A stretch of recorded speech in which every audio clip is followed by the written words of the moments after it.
कभी किसी को कमजोर मत समझना, क्योंकि राख के नीचे अक्सर आग दबी हुई होती है।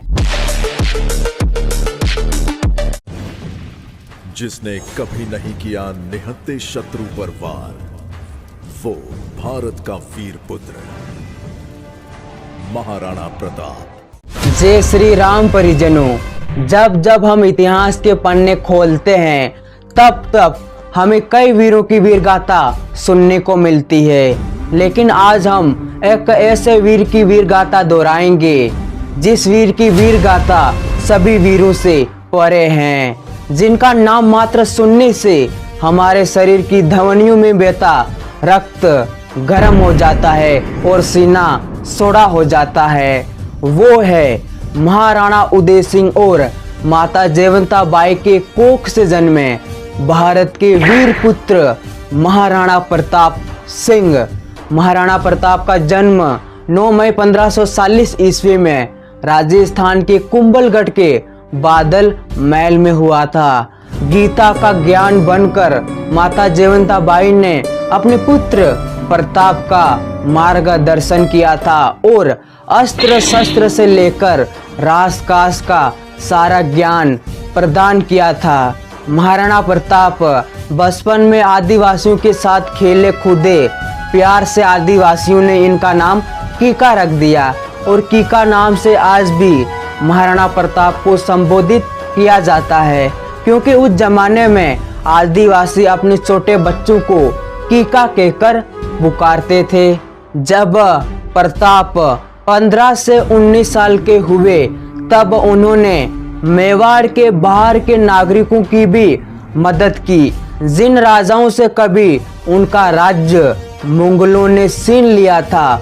मुगलों से युद्ध कर प्रताप ने उन राजाओं को उनका राज्य वापस दिलाया। अब प्रताप मेवाड़ और मेवाड़ के बाहर सभी लोगों के दिलों में अपनी जगह बना चुके थे। हर तरफ एक ही नाम गूंजता था, मेवाड़ का प्रताप है हमारा रक्षा कवच। उन सालों में महाराणा प्रताप के छोटे भाई शक्ति सिंह ने अपने पिता उदय सिंह से नाराज होकर चित्तौड़ के किले का त्याग कर दिया था। 19 साल की उम्र में 1557 ईस्वी में महाराणा प्रताप का विवाह बिजोलिया की राजकुमारी अजयबदे पनवार के साथ हुआ। उसके ठीक 2 साल बाद महाराणा प्रताप की पत्नी अजयबदे पनवार ने एक वीर पुत्र को जन्म दिया। उसका नाम था अमर सिंह। अमर सिंह के जन्म के ठीक 8 साल बाद 20 अक्टूबर 1567 ईस्वी में अकबर ने चित्तौड़ के किले पर घेराबंदी कर दी थी। उस समय महाराणा प्रताप के पिता उदय सिंह ने चित्तौड़ का किला छोड़ जंगलों में रहना उचित समझा। जयमल राठौड़ के रख रखवाल में 1 साल की घेराबंदी के बाद अकबर ने जयमल राठौड़ और उसके साथियों को मार चित्तौड़ के किले पर अपना शासन स्थापित किया। लेकिन जयमल राठौड़ के सुरक्षा के चलते अकबर महाराणा प्रताप को पकड़ने में नाकाम साबित हुआ। अब मेवाड़ उजड़ चुका था। मेवाड़ की प्रजा के पास रहने को घर नहीं था।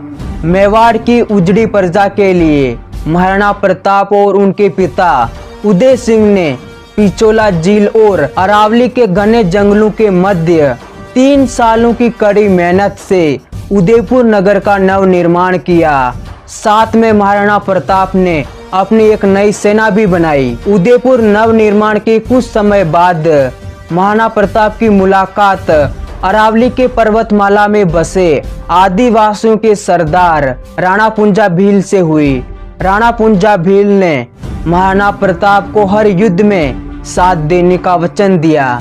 28 फरवरी 1572 ईस्वी में महाराणा प्रताप के पिता उदय सिंह ने अंतिम सांस ली। उदय सिंह की अंतिम इच्छा और धीरभाई पटियानी के चाल के चलते उदयपुर का अगला महाराणा जगमाल को बनाया गया।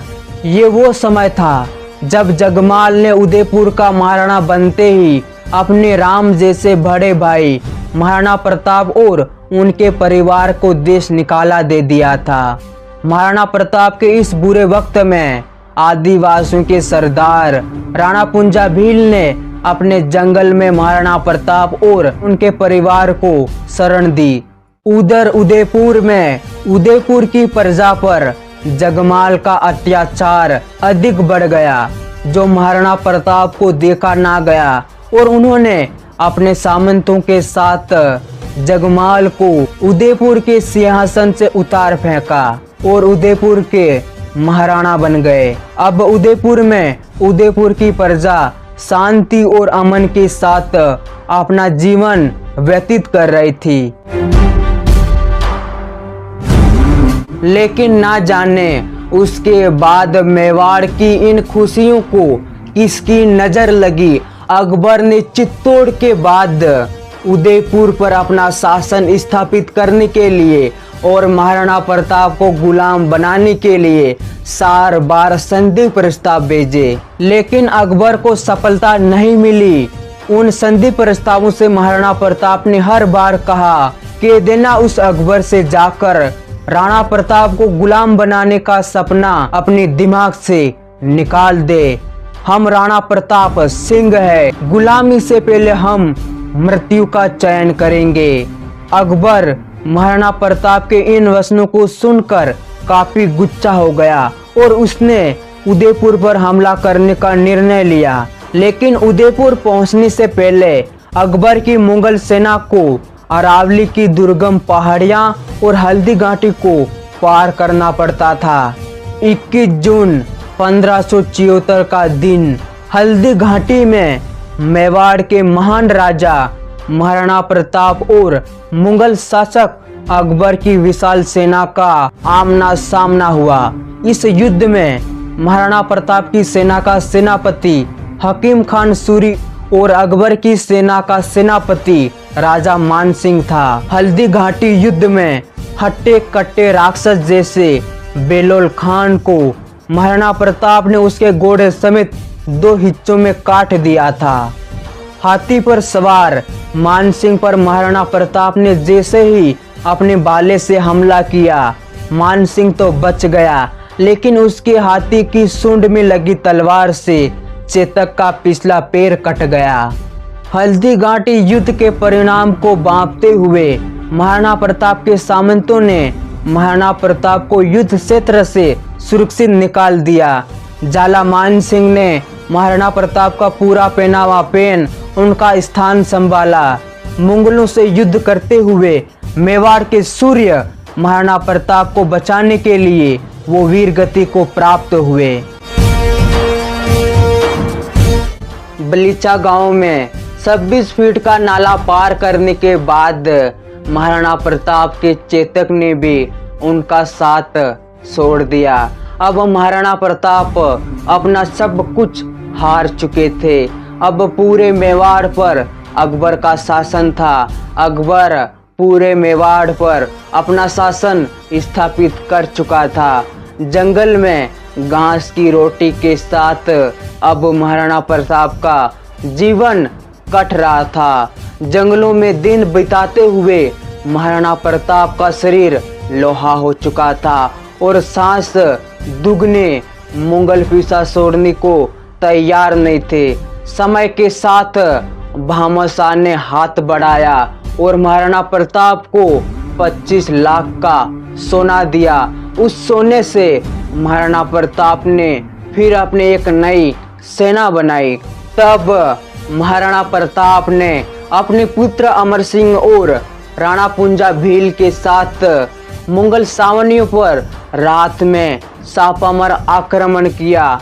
अमर सिंह ने दिवेर युद्ध में सुल्तान खान को हराकर दिवेर युद्ध की जीत अपने पिता के नाम की, क्योंकि उस समय अकबर अपनी सल्तनत के दूसरे कामों में व्यस्त हो गया था और मेवाड़ के जंगलों में बसे महाराणा प्रताप को 12 साल का बहुमूल्य समय मिल गया था।